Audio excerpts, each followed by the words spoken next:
7ನೇ ತರಗತಿ ಸಮಾಜ ವಿಜ್ಞಾನ ಅಧ್ಯಾಯ 17 ಸ್ವಾತಂತ್ರ್ಯ ಚಳುವಳಿ ಪ್ರಶ್ನೋತ್ತರ ಬಿಟ್ಟ ಜಾಗದಲ್ಲಿ ಸೂಕ್ತವಾದ ಪದವನ್ನು ತುಂಬಿರಿ. 1. 1938ರಲ್ಲಿ ಯಶೋದಮ್ಮನವರು ಡ್ಯಾಸ್ನಲ್ಲಿ ಭಾಗವಹಿಸಿದರು. ಉತ್ತರ ಶಿವಪುರದ ಧ್ವಜ ಸತ್ಯಾಗ್ರಹದಲ್ಲಿ. 2. ಸ್ವದೇಶಿ ವ್ರತ ನಾಟಕ ರಚಿಸಿದವರು ಡ್ಯಾಸ್. ಉತ್ತರ ಉಮಾಬಾಯಿ ಕುಂದಾಪುರ. 3. ಗಾಂಧೀಜಿಯವರ ರಾಜಕೀಯ ಗುರು ಡ್ಯಾಸ್. ಉತ್ತರ ಕೃಷ್ಣ ಗೋಖಲೆ. 4. ಚೋರಿ ಚೋರ ಘಟನೆಯು ಡ್ಯಾಸ್ನಲ್ಲಿ ಸಂಭವಿಸಿತು. ಉತ್ತರ 1922ರಲ್ಲಿ. 5. ಸಂಪೂರ್ಣ ಸ್ವರಾಜ್ಯ ನಿರ್ಣಯವು ಡ್ಯಾಸ್ನಲ್ಲಿ ಅಂಗೀಕರಿಸಲ್ಪಟ್ಟಿತು. ಉತ್ತರ 1929. 6. ಸ್ವತಂತ್ರ ಭಾರತದ ಮೊದಲ ಪ್ರಧಾನಮಂತ್ರಿ ಡ್ಯಾಸ್ ಆಗಿದ್ದರು. ಉತ್ತರ ಜವಾಹರ್ಲಾಲ್ ನೆಹರು. 7. ಭಾರತದ ರಾಷ್ಟ್ರೀಯ ಕಾಂಗ್ರೆಸ್ ಅನ್ನು ಸ್ಥಾಪಿಸಿದವರು ಡ್ಯಾಸ್. ಉತ್ತರ ಎಲನ್ ಆಕ್ಟಿವೆನ್ ಹ್ಯೂಮ್. 8. ಹೋಮ್ ರೂಲ್ ಚಳುವಳಿ ಆರಂಭಿಸಿದವರು ಡ್ಯಾಸ್. ಉತ್ತರ ಅನಿ ಬೆಸೆಂಟ್.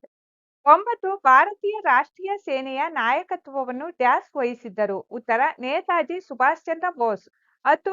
ಸಂವಿಧಾನ ರಚನಾ ಸಭೆಯ ಅಧ್ಯಕ್ಷರು ಡ್ಯಾಸ್. ಉತ್ತರ ಡಾಕ್ಟರ್ ಬಾಬು ರಾಜೇಂದ್ರ ಪ್ರಸಾದ್.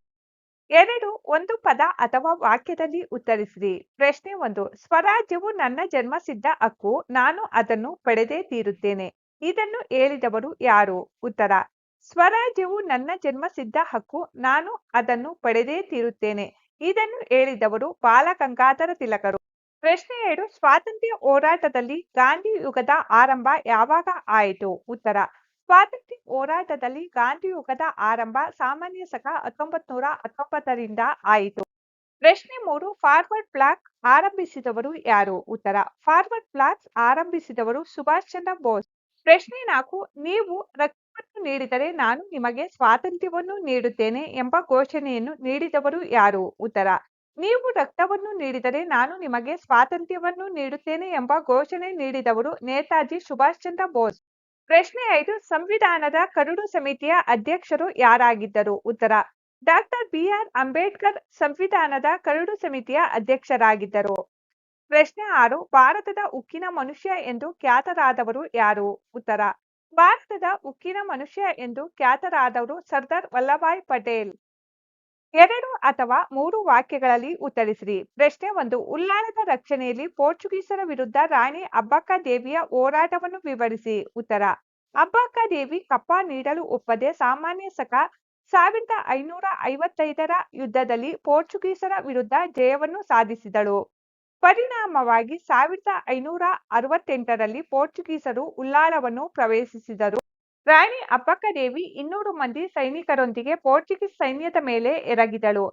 ಜನರಲ್ ಫೆಕ್ಸಿನೋ ಈ ಯುದ್ಧದಲ್ಲಿ ಅಸುನೀಗಿದನು. ಪೋರ್ಚುಗೀಸ್ ಸೈನಿಕರನ್ನು ಸೆರೆ ಹಿಡಿಯಲಾಯಿತು. ಪೋರ್ಚುಗೀಸರ ಅಡ್ಮಿರಲ್ ಮಾಸ್ ಕಾರೆನ್ಸನು ಉಲ್ಲಾಳದ ಸೈನಿಕರಿಂದ ಹತನಾದನು. ಪ್ರಶ್ನೆ 2. ಬಹುಮುಖ ಪ್ರತಿಭೆಯವರಾಗಿದ್ದ ಕಮಲಾದೇವಿ ಚಟ್ಟೋಪಾಧ್ಯಾಯರವರು ಕರ್ನಾಟಕದ ಹೆಮ್ಮೆ ಸಮರ್ಥಿಸಿ. ಉತ್ತರ ಕಮಲಾದೇವಿಯವರು ಬ್ರಿಟಿಷ್ ದಬ್ಬಾಳಿಕೆಯನ್ನು ಖಂಡಿಸಿದರು. ಅಸಹಕಾರ ಉಪ್ಪಿನ ಕಾನೂನು ಭಂಗ ಚಳುವಳಿಯಲ್ಲಿ ಭಾಗವಹಿಸಿದರು. ಜೈಲಿನಲ್ಲಿ ಶಿಕ್ಷೆಯನ್ನು ಅನುಭವಿಸಿದರು.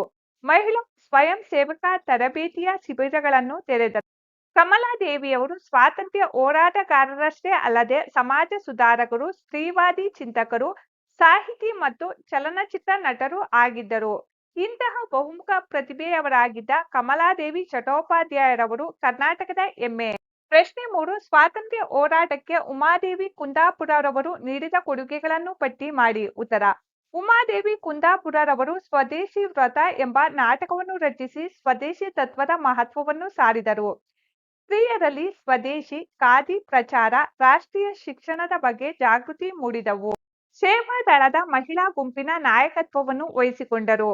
ಉಪ್ಪಿನ ಸತ್ಯಾಗ್ರಹದಲ್ಲಿ ಭಾಗವಹಿಸಿದರು. ಕ್ವಿಟ್ ಇಂಡಿಯಾ ಚಳುವಳಿಯಲ್ಲಿ ಭಾಗವಹಿಸಿದ ಭೂಗತ ಕಾರ್ಯಕರ್ತರಿಗೆ ಆಶ್ರಯ ನೀಡಿದರು. ಪ್ರಶ್ನೆ 4. ಭಾರತದ ರಾಷ್ಟ್ರೀಯ ಕಾಂಗ್ರೆಸ್ನ ಯಾವುದಾದರೂ 2 ಉದ್ದೇಶಗಳನ್ನು ಬರೆಯಿರಿ. ಉತ್ತರ 1.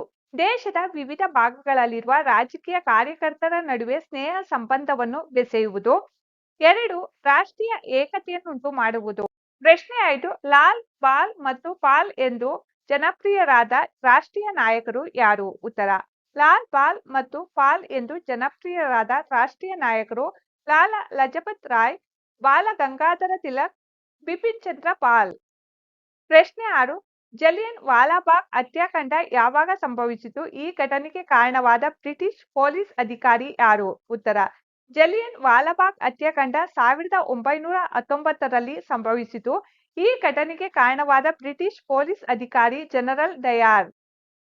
ಪ್ರಶ್ನೆ 7. ದಂಡಿ ಯಾತ್ರೆಯ ಪ್ರಾಮುಖ್ಯತೆ ಏನು? ಉತ್ತರ: ಉಪ್ಪಿನ ಕಾನೂನನ್ನು ಮುರಿಯುವುದು ದಂಡಿ ಯಾತ್ರೆಯ ಮುಖ್ಯ ಉದ್ದೇಶವಾಗಿತ್ತು. ಜನರು ಹರತಾಳ, ವಿದೇಶಿ ವಸ್ತುಗಳ ಬಹಿಷ್ಕಾರ, ಖಾದಿ ಪ್ರಚಾರ, ಅರಣ್ಯ ಸತ್ಯಾಗ್ರಹ ಮೊದಲಾದವುಗಳಲ್ಲಿ ಭಾಗವಹಿಸಿದರು. ಉಪ್ಪಿನ ಸತ್ಯಾಗ್ರಹವು ದಾಖಲೆಯನ್ನು ನಿರ್ಮಿಸಿ ಭಾರತಾದ್ಯಂತ ಖ್ಯಾತಿ ಗಳಿಸಿತು. ಹೀಗಾಗಿ ಬ್ರಿಟಿಷರು ಭಾರತೀಯರಿಗೆ ಕೆಲವು ರಾಜಕೀಯ ರಿಯಾಯಿತಿಗಳನ್ನು ನೀಡಲು ಮುಂದಾದರು. ಪ್ರಶ್ನೆ 8. ಭಾರತ ಬಿಟ್ಟು ತೊಲಗಿ ಚಳುವಳಿಯನ್ನು ಕುರಿತು ಬರೆಯಿರಿ. ಉತ್ತರ: ಭಾರತ ಬಿಟ್ಟು ತೊಲಗಿ ಚಳುವಳಿ 1942ರಲ್ಲಿ ಗಾಂಧೀಜಿ ಅವರ ನೇತೃತ್ವದಲ್ಲಿ ಪ್ರಾರಂಭವಾಯಿತು. ಭಾರತೀಯರಿಗೆ ಮಾಡು ಇಲ್ಲವೇ ಮಡಿ ಎಂಬ ಘೋಷಣೆ ನೀಡಿತು. ಸರ್ಕಾರವು ಮರುದಿನವೇ ಗಾಂಧೀಜಿ ಮತ್ತು ಇತರ ನಾಯಕರನ್ನು ಬಂಧಿಸಿತು. ದೇಶಾದ್ಯಂತ ಬ್ರಿಟಿಷ್ ಸರ್ಕಾರದ ವಿರುದ್ಧ ಪ್ರತಿಭಟನೆಗಳು ನಡೆದವು. ಭಾರತದ ಜನತೆ ಸ್ವತಂತ್ರರಾಗಲು ದೃಢ ನಿರ್ಧಾರ ತಳೆದಿದ್ದಾರೆ ಎಂಬ ಸಂದೇಶ ಸ್ಪಷ್ಟವಾಗಿತ್ತು. ಇದು ಗಾಂಧಿ ಯುಗದ ಬಹುದೊಡ್ಡ ಜನಾಂದೋಲನವಾಗಿತ್ತು. ಪ್ರಶ್ನೆ 9. ಪ್ರಮುಖ ಆದಿವಾಸಿ ಮತ್ತು ರೈತ ಚಳವಳಿಗಳನ್ನು ಹೆಸರಿಸಿ. ಉತ್ತರ: ಕೋಲ, ಸಂತಾಲ, ಮುಂಡ ಮತ್ತು ನಾಗ ಪ್ರಮುಖ ಆದಿವಾಸಿ ಚಳವಳಿಗಳು. ಕೆಲವು ಪ್ರಮುಖ ರೈತ ದಂಗೆಗಳೆಂದರೆ ಚಂಪಾರಣ್, ಚೆಡ್ಡ, ಬಾರ್ದೋಲಿ, ಬಂಗಾಳದ ನೀಲಿ ಬೆಳೆಗಾರರ ಹೋರಾಟ ಮತ್ತು ಮಾಪಿಳ್ಳೆಗಳ ದಂಗೆಗಳು. ಟಿಪ್ಪಣಿ ಬರೆಯಿರಿ. 1. ಭಾರತೀಯ ರಾಷ್ಟ್ರೀಯ ಬೆಳವಣಿಗೆಗೆ ಕಾರಣವಾದ ಅಂಶಗಳು. ಟಿಪ್ಪಣಿ: ಭಾರತೀಯ ರಾಷ್ಟ್ರೀಯತೆಯ ಬೆಳವಣಿಗೆಗೆ ಹಲವು ಅಂಶಗಳು ಪ್ರೇರಣೆ ನೀಡಿವೆ. ಅವು ಈ ರೀತಿ ಇವೆ. 1. ಪಾಶ್ಚಿಮಾತ್ಯ ಶಿಕ್ಷಣ ಮತ್ತು ಆಧುನಿಕ ಜ್ಞಾನ ವಿಜ್ಞಾನದ ಪರಿಚಯ. 2. ಏಕರೂಪ ಆಡಳಿತಾತ್ಮಕ ವ್ಯವಸ್ಥೆ. 3. ಆರ್ಥಿಕ ಶೋಷಣೆ. 4. ಪರಂಪರೆಯ ಪರಿಚಯ. 5. ಸಾಮಾಜಿಕ ಧಾರ್ಮಿಕ ಚಳವಳಿಗಳು. 6. ಭಾರತದ ಪ್ರಥಮ ಸ್ವಾತಂತ್ರ್ಯ ಸಂಗ್ರಾಮದ ಸ್ಫೂರ್ತಿ. 7. ಜನಾಂಗೀಯ ತಾರತಮ್ಯತೆ. 2. ರೊಲಾಟ್ ಕಾಯ್ದೆ. 1917ರ ಡಿಸೆಂಬರ್ನಲ್ಲಿ ನ್ಯಾಯಮೂರ್ತಿ ರೊಲಾಟ್ನ ಮಾರ್ಗದರ್ಶನದಲ್ಲಿ ಒಂದು ಸಮಿತಿ ರಚನೆಯಾಯಿತು. ಇದರ ಉದ್ದೇಶ ಭಾರತದ ಕ್ರಾಂತಿಕಾರಿ ಚಟುವಟಿಕೆಗಳನ್ನು ಹತ್ತಿಕ್ಕುವುದಾಗಿತ್ತು. ಅಂತಿಮವಾಗಿ ರೊಲಾಟ್ ಕಾಯ್ದೆ 1919ರ ಫೆಬ್ರವರಿಯಲ್ಲಿ ಜಾರಿಯಾಯಿತು. ಈ ಕಾಯ್ದೆಯ ಪ್ರಕಾರ ಅನುಮಾನ ಬಂದ ವ್ಯಕ್ತಿಯನ್ನು ಯಾವ ಕಾರಣವನ್ನೂ ನೀಡದೆ ಸರ್ಕಾರ ಬಂಧಿಸಬಹುದಾಗಿತ್ತು. ಮುನ್ಸೂಚನೆ ನೀಡದೆ ಯಾವುದೇ ಪ್ರದೇಶವನ್ನು ಶೋಧ ಮಾಡಬಹುದಾಗಿತ್ತು. ಬಂಧಿತ ವ್ಯಕ್ತಿಗೆ ವಕೀಲರನ್ನು ನೇಮಿಸಿಕೊಳ್ಳುವ ಹಕ್ಕು ಕೂಡ ಇರಲಿಲ್ಲ. ಭಾರತೀಯರು ಇದನ್ನು ತೀವ್ರವಾಗಿ ವಿರೋಧಿಸಿದರು. ಕ್ರೋಧದ ಅಲೆಗಳು ದೇಶಾದ್ಯಂತ ಕಂಡುಬಂದವು. ಇದರ ವಿರುದ್ಧ ಗಾಂಧೀಜಿಯವರು ಸತ್ಯಾಗ್ರಹ ಹೂಡಿದರು. 3. ಸುಭಾಷ್ ಚಂದ್ರ ಬೋಸ್. ಸ್ವಾತಂತ್ರ್ಯ ಹೋರಾಟದಲ್ಲಿ ಸುಭಾಷ್ ಚಂದ್ರರ ಪಾತ್ರ ಅನನ್ಯವಾದುದು. ಅವರು ಲಂಡನ್ನಿನಲ್ಲಿ IAS ಪರೀಕ್ಷೆಯಲ್ಲಿ 4ನೇ ರ್ಯಾಂಕ್ ಪಡೆದಿದ್ದರು. ಅವರು ದೇಶಬಂಧು ಚಿತ್ತರಂಜನ್ ದಾಸರ ಪ್ರಭಾವದಿಂದ ಚಳುವಳಿಗೆ ಆಕರ್ಷಿತರಾಗಿ ರಾಜಕೀಯಕ್ಕೆ ಧುಮುಕಿದರು.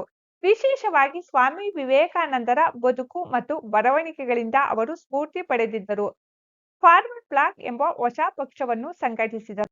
ಟೋಕಿಯೋಗೆ ತೆರಳುವಾಗ ಅಲ್ಲಿ ನಡೆದ ವಿಮಾನ ದುರಂತದಲ್ಲಿ ಅವರು ಮೃತಪಟ್ಟಿದ್ದಾರೆಂದು ಹೇಳಲಾಗುತ್ತದೆ. ನೀವು ರಕ್ತವನ್ನು ನೀಡಿದರೆ ನಾನು ನಿಮಗೆ ಸ್ವಾತಂತ್ರ್ಯವನ್ನು ನೀಡುತ್ತೇನೆ ಎಂದು ನೇತಾಜಿ ತೀರ್ಥತನದ ಕರೆ ನೀಡಿದರು. ನೇತಾಜಿಯವರ ಅಪ್ರತಿಮ ಸಾಮರ್ಥ್ಯಗಳಿಗೆ INA ಸಾಕ್ಷಿಯಾಗಿ ನಿಂತಿದೆ.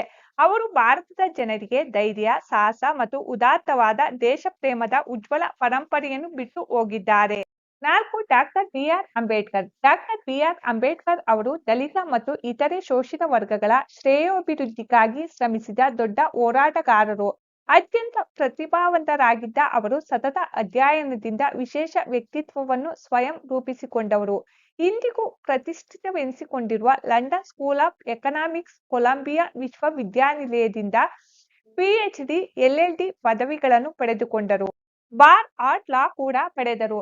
ಅವರು ಪಡೆದ ಶೈಕ್ಷಣಿಕ ಪದವಿಗಳೇ ಅವರ ಭೌತಿಕ ಮೇರು ವ್ಯಕ್ತಿತ್ವವನ್ನು ಹೇಳುತ್ತವೆ. ಸಾಮಾಜಿಕ ಬದಲಾವಣೆಯನ್ನು ಸಂವಿಧಾನಾತ್ಮಕ ಮಾರ್ಗದಲ್ಲೇ ಪಡೆಯಬೇಕೆಂಬ ಅವರ ಸಂಕಲ್ಪ ಮತ್ತು ಕಾರ್ಯಶೀಲತೆ ಅವರ ವಿಶೇಷ ಗುಣಗಳು. ಮುಂದೆ ಸ್ವತಂತ್ರ ಭಾರತದ ಸಂವಿಧಾನದ ಕರಡು ರಚನಾ ಸಮಿತಿಯ ಅಧ್ಯಕ್ಷರಾಗಿ ಸಂವಿಧಾನ ರೂಪುಗೊಳ್ಳುವ ನಾಯಕತ್ವದ ಜವಾಬ್ದಾರಿಯನ್ನು ನಿರ್ವಹಿಸಿದರು.